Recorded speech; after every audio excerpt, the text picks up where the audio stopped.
je suis abasourdi quand je vois dans un État comme le nôtre, des décisions de justice ne sont pas exécutées. Et ça, c'est sous le magistère du président Macky Sall. C'est quand même surprenant, c'est ahurissant, c'est abasourdissant que des décisions de justice ne soient pas exécutées. Et il n'y a qu'un seul responsable, c'est le président de la République. Il n'y a qu'un seul responsable, c'est son ministre du Commerce. Des décisions de justice doivent être exécutées. Ces gens-là qui sont à la Chambre de commerce ne doivent pas être là-bas. Et aujourd'hui, le fait qu'ils s'éclipsent, c'est qu'ils n'ont rien à dire devant le tribunal. Ici, on parle d'arrêt de justice. On parle de décisions de justice. Et des directives ont été données par la justice par rapport à leur exécution. Maintenant, le fait qu'ils ne viennent pas, ça ne me surprend pas. Ils connaissent le tribunal. Ils connaissent le tribunal. Et là, ils verront que il n'y aura pas de roubrardise. Hein? Il n'y aura pas de mensonge. Hein?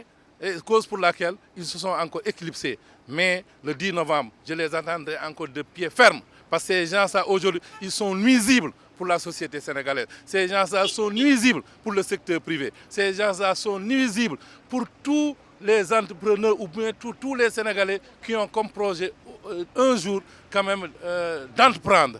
Donc les difficultés jalonnent notre parcours de concrétisation de projets. Et voilà, aujourd'hui, ça ne me surprend pas. Tous les secteurs sont à genoux parce que les gens qui sont là-bas sont des profanes.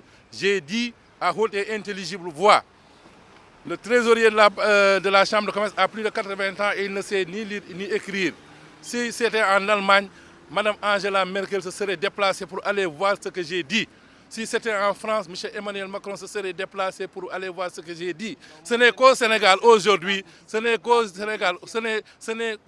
Sénégal où le chef de l'État qui habite à quelques encablures de la Chambre de commerce pouvait quand même marcher et venir voir dans l'institution ce qui se passe. Hein, flanqué de son conseil juridique, flanqué des agents, des IGE, des inspecteurs généraux d'État pour venir voir de visu ce qui se passe. Parce que ça fait quand même 10 ans que la Chambre est à genoux. Donc, point de création de richesse, point de création de valeur ajoutée, point de création d'emploi. Voilà la situation déplorable que je peux vous dire par rapport à ce qui se passe dans les institutions consulaires.